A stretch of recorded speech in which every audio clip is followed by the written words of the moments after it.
It's 11:50 in the p.m. and this is Kitty Drysdale, the love professor. I have a Ph.D. at LOVE. And the question I hear most often is, why does love have to hurt so bad? Baby, if I knew that, I'd be on TV.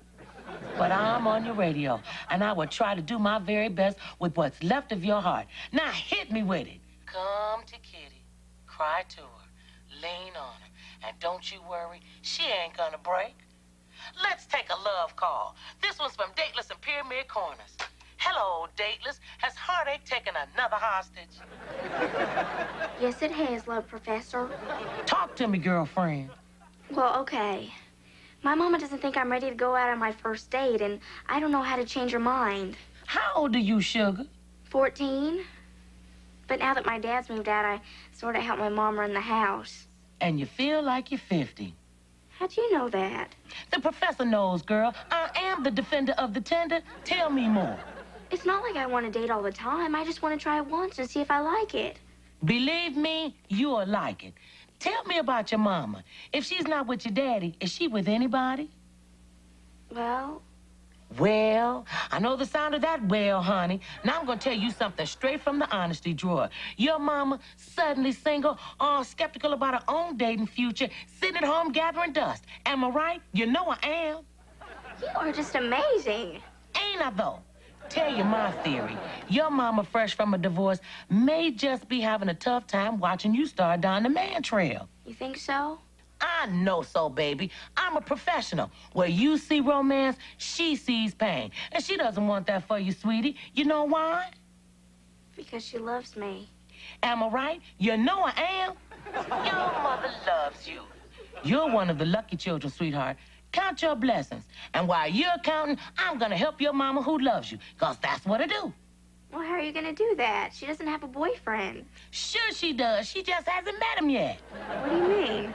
It's what I do, sweetheart. Now, you hang on while we go to a commercial, and I'm going to talk to you person to person, and the love professor's going to put a Band-Aid on the boo-boo of your heart.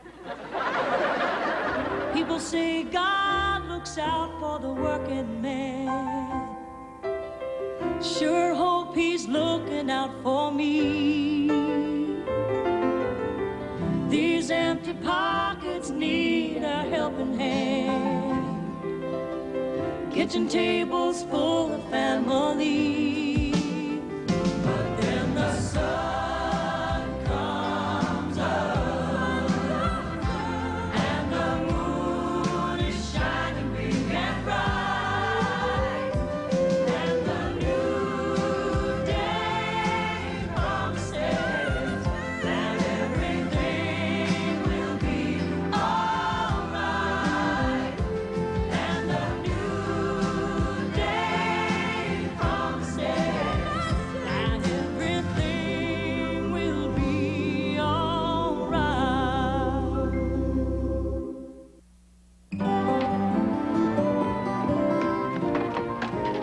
You the divorced woman with the 5 children who won't let the daughter date? Do I know you? You would love to. And why? Memorize the answer. I have made a profound commitment to your future. I hope you'll forgive me when I tell you I don't have any idea what you're talking about. I forgive you. Forgiveness is the Rolls Royce of human emotion. Wait a second, I know that voice. That you, Dateless? You came, you really came. Of course I came. I am the lifeguard of the lonely. Once again in this house, I am a stranger in a strange conversation. You know, I could swear I heard your voice on the radio. Oh, that's the love professor. The kids at school are always talking about the love professor. She's the one you listen to if you're a poor, miserable slob with a non-existent love life. No, I must have been thinking some other voice. So can you get me some action? Stephen Floyd. I'm just asking. She's the expert. Love's the best thing in the world. Huh, Professor? That's my trademark, sugar. Am I right? You know I am. Let me understand this. My daughter talked about me on the radio. Only as the mother of Dateless and Pyramid Corners. Look, I know you mean well and that you've helped lots of desperate people stumble out of the dark. Not people with homes and families and responsibilities. You help desperate, lonely people who are crumbling within themselves, due to circumstances beyond their control. Is it possible for us to speak privately? Could we please? I called her radio show on the phone last night, Mama. I didn't know what else to do, and I needed advice on matters of the heart. I've heard her solve other people's troubles, and she's real good. She really is. Yeah, I've listened to her myself once or twice. Is this syrup sugar-free? No. Good. If you had a problem, dateless, why didn't you come to me? Because you're part of the problem, Red. Give us the hard one. By the way, Dorothy Jane, has anybody actually asked you out yet? No, because she is not old enough to date. Oh, really? You the Department of Motor Vehicles? This is a young woman we got here. Wait a minute. Who gave you the right to come in here and tell me how to raise my own daughter? Hey, she called me. You feed me French toast. I was just an innocent bystander talking on the radio. Give me some coffee. Mama, I am old enough to date. I have had 3 different invitations in the past week, and boys don't start asking until you're old enough to say yes. Dorothy Jane, you think you understand boys, but you do not understand boys yet. Well, I understand they asked me out. Who, other than Kirby, has asked you out? Tommy Blake's a defensive tackle. That flat-headed boy? Took West for fire. Who else? Jason Beasley. He's the #1 student at Pyramid Corners High. Well, I guess he could be interesting in a Carl Sagan kind of way. So it's okay? No, you're too young. I think we better change the subject. Thank you. You're welcome. So let's talk about you. No. How come you alone tonight there, Red? Excuse me, but I think it's time you left now. You have butted into my personal affairs, you're eating my French toast, and now you're asking me intimate questions about my vacant social calendar. Hey, I'm just trying to give romance a chance. You believe in romance, you got 5 kids, am I right? You know I am. You know she is. I am perfectly capable of handling my own family's problems. Were there any problems to handle? Well then, thanks for breakfast, and you stop calling me. Just as a matter of conversation, you are of the opinion that my 14-year-old daughter is old enough to go out on a date? I'd stake my reputation as a professional broadcaster and the love professor on it. How can you be so certain? Because I done talked to a lot of 14-year-olds on the phone, and some of them sound like they're 12, and some of them sound like they're 20. But your daughter? 50. Minimum. She's already outgrown everybody at her school. What we've got to worry about here is you. It's coming to me. It's pulling up to the driveway of my brain. I got him. Michael Turner. No blind dates, please. He has called the love professor faithfully once a week for the last 6 months. I told him the right woman would come along. Oh, come on, only losers call your show. Mama! I'm sorry.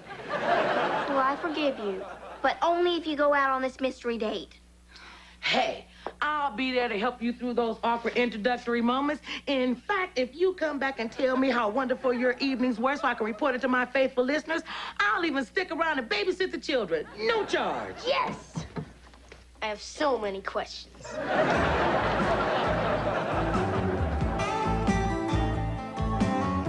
So, Dorothy Jane says you're like the smartest kid in school. Yeah, 4.0. What's your last name? Beasley. Dorothy Jane Beasley. I hate it. Hi, Jason. Hi. Sorry I kept you waiting. You look very nice. Listen to them. Their first date. They don't seem nervous at all. Why should we be nervous? It's just a date. What's there to be nervous about? I don't believe I let some love professor talk me into going on a blind date with somebody I don't even know, and I don't know where we're going or what we're doing or why I'm doing it. Don't embarrass us. Thanks for your support.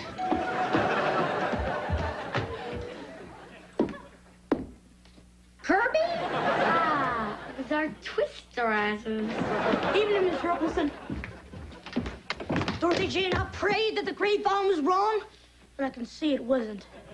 Cancel this date immediately or face the consequences. Oh, give it up, Scroggins. All right. Maybe you want to take this outside. Sure, let's go. Don't be so immature.